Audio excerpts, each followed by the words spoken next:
جیسے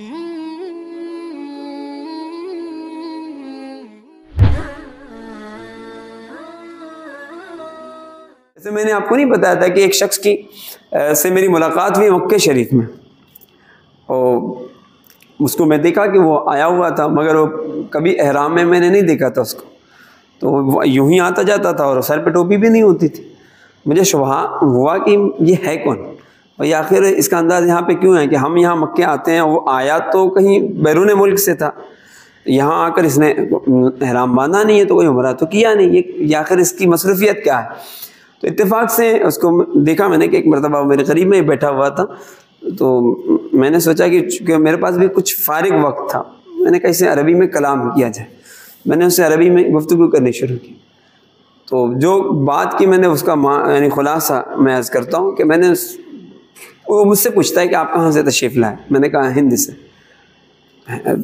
ہندوستان۔ اچھا، پھر اس نے اتفاق سے جیسے ہندوستان کا نام سنا تو ایک یہاں کے ایک اسکالر کا ذکر کیا، اس نے ایک نام لیا اس نے، اور وہ جس کا بھی اس نے ذکر کیا وہ خوش عقیدہ نہیں ہے۔ تو میں نے کہا کہ ہاں یہ شخص بھی وہیں سے بلانگ کرتا ہے، عربی میں ہی کلام ہو رہا تھا، عربی یا کچھ میں انگلش بھی بول رہا تھا اس سے قصداً۔ تو میں نے کہا کہ یہ جو شخص ہے ہمارا اس سے کوئی تعلق نہیں ہے۔ کہا کیوں؟ کہا کہ یہ اہل سنت و جماعت سے نہیں ہے۔ تو اس نے کہا کہ آپ ایسا کیوں کہہ رہے ہیں؟ تو میں نے کہا اس کے جو عقائد ہیں رسول پاک کی شفاعت سے متعلق، وہ یہ اس کا انکاری ہے۔ رسول پاک صلی اللہ علیہ وسلم کو اللہ نے تصرف اور اختیارات جو عطا فرمائے، یہ جو شخص ہے اس کا انکاری ہے۔ تو مجھ سے کہنے لگا وہ کہ مطلب مجھے شیخ کہتا تھا، شیخ آپ کسی تھوڑی وضاحت کریں عربی میں۔ میں نے اس کی تھوڑی سی وضاحت کرنی شروع کی اور اس کو بتایا کہ در حقیقت یہ جو شخص ہے نا شفاعت مصطفیٰ کا منکر ہے، استغاثہ رسول پاک کی بارگاہ میں کیا جائے اس کا منکر ہے۔ تو کہنے لگا کہ وہ اگر انکاری ہے تو آپ کہتے ہیں، ظاہر سی بات آپ اس کے اقراری ہیں، آپ اقرار کرتے ہیں کہ رسول پاک شفاعت فرمائیں گے، وہ بااختیار ہیں، وہ قدرت و طاقت والے ہیں۔ تو میں نے کہا جی ہاں۔ کہا آپ ثبوت دیجیے، مجھ سے کہتا ہے کہ آپ ثبوت دیجیے۔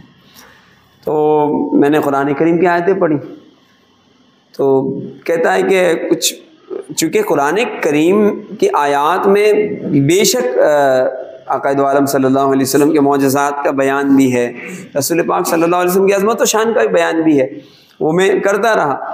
تو اس نے کہا کہ اس آیت مبارکہ کا اور دیگر مفہوم بھی ہے اور بھی ہے، تو خیر اس پہ کلام ہے، ٹھیک ہے، وہ ہوتا رہا۔ پھر حدیث میں نے پیش کی، تو جیسے میں حدیث پیش کرتا تھا تو وہ کہتا تھا شیخ ھذا حدیث ضعیف، تو حدیث ضعیف ہے۔ تو میں نے اسے کہا بھی کہ جو بھی حدیث آپ کے مزاج کے موافق نہیں ہوگی آپ اسے ضعیف قرار دیں گے، مجھے پتہ ہے۔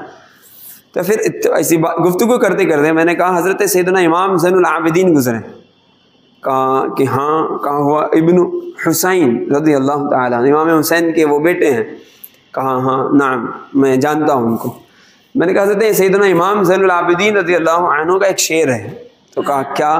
میں نے کہا انہوں نے لکھا ان التیا ریح الصبا یوما الى ارض الحرم بلغ سلامی روضۃ فیہا النبی المحترم۔ تو مسکرانے لگا، کہا ہاں ٹھیک ہے۔ میں نے کہا اس میں ایک شعر ہے، یا رحمت للعالمین ادرک لزین العابدین محبوس ایدی الظالمین فی الموکب والمزدحم۔ تو انہوں نے عرض کیا یا رحمت للعالمین ادرک لزین العابدین۔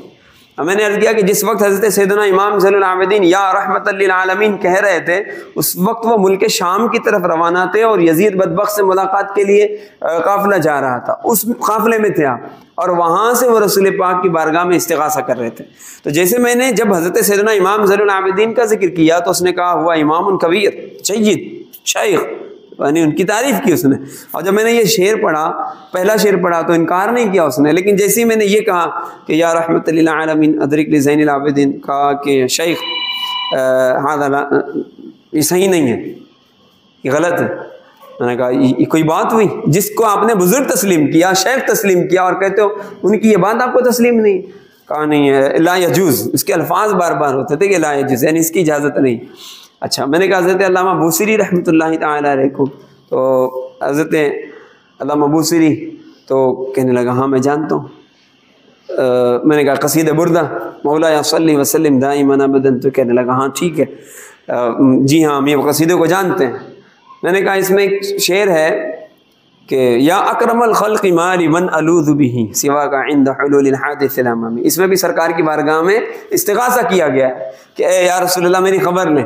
تو وہ کہتا ہے کہ شیخ یہ لا یجوز هذه الشعر هذه الشعر لا يجوز میں شرک ہے. اس نے پھر شرک کے الفاظ بھی کہیں معاذ اللہ.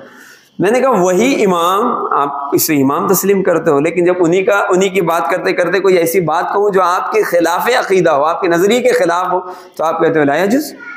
پھر اور بھی دیگر اس طرح سے میں نے بزرگوں کا، حضرت سیدنا امام اعظم ابو حنیفہ کا ذکر کیا، تو جب ان کا ذکر کیا تو بھی کہتا ہے کہ وہ امام کبیر جید امام. میں نے کہا ان کا ایک شعر ہے، پھر عربی کا میں نے شعر پڑھا تو کہتا ہے شیخ لا یجوز. میں نے کہا سب سے بڑے علامہ آپ ہی ہیں، سب سے بڑے شیخ، سب سے بڑے امام آپ ہی، آپ جو کچھ کہیں وہ سب یجوز، سب جائز ہے. اور اتنے بڑے بڑے ائمہ اور اکابر ان حضرات نے جو کچھ کہا، آپ نے ذرا سے آپ کے خلاف مزاج ہوتی ہے، خلاف عقیدہ ہوتی ہے، تو آپ کہتے لا یجوز. یہ کیا بات ہوئی؟ تو اب غور کیجئے گا، ہم اہل سنت کا حال یہ ہے کہ ہم اپنے علماء اور مشائخین کی ہر بات کو مانتے ہیں، حتیٰ کہ اگر ہمارے مسجد کا امام بھی اگر کوئی بات ایسی کر دے نا جو بات تھوڑی سی اٹپٹی ٹائپ کی ہو، تو ہم ان سے کیا نا ویریفیکیشن لیتے ہیں کہ حضرت آپ نے ایسا کہا تو ایسا کیوں ہے. ہم آپ کو تسلیم کرتے ہیں، آپ ہماری مسجد کے امام، یا آپ نے جو بات کی اس کی وضاحت کر دیں، کرتے ہیں نا. لیکن یہ کیسی عجیب و غریب قوم ہے کہ جن کو اپنا شیخ اور مشائخ اور اکابر اور بزرگ تسلیم کر رہے ہوتے ہیں، انہی کی بعض باتوں کے یہ انکاری ہوتے ہیں اور کہتے ہیں کہ بھئی وہ یعنی پوری کتاب. اب جیسے شیخ محقق کی بڑی بڑی کتابیں ہیں جتنی ہیں، وہ باضابطہ پڑھی پڑھائی جاتی ہیں، لیکن جہاں جہاں رسول پاک صلی اللہ علیہ وسلم کی عظمت و شان کا، میلاد کا، ربیع النور شریف کے منانے کا، اس میں خوشیوں کے اظہار کا ذکر آتا ہے، تو بالکل آنکھ آڑے کان کرتے ہیں، مطلب اس کو وہاں سے سیدھا آگے گزر جاتے ہیں، ان چیزوں پر غور نہیں کرتے. تو یہ پتہ یہ چلتا ہے کہ در حقیقت یہ توفیق چھن گئی من جانب اللہ، اللہ تبارک و تعالیٰ کی طرف سے توفیق سلب ہو گئی.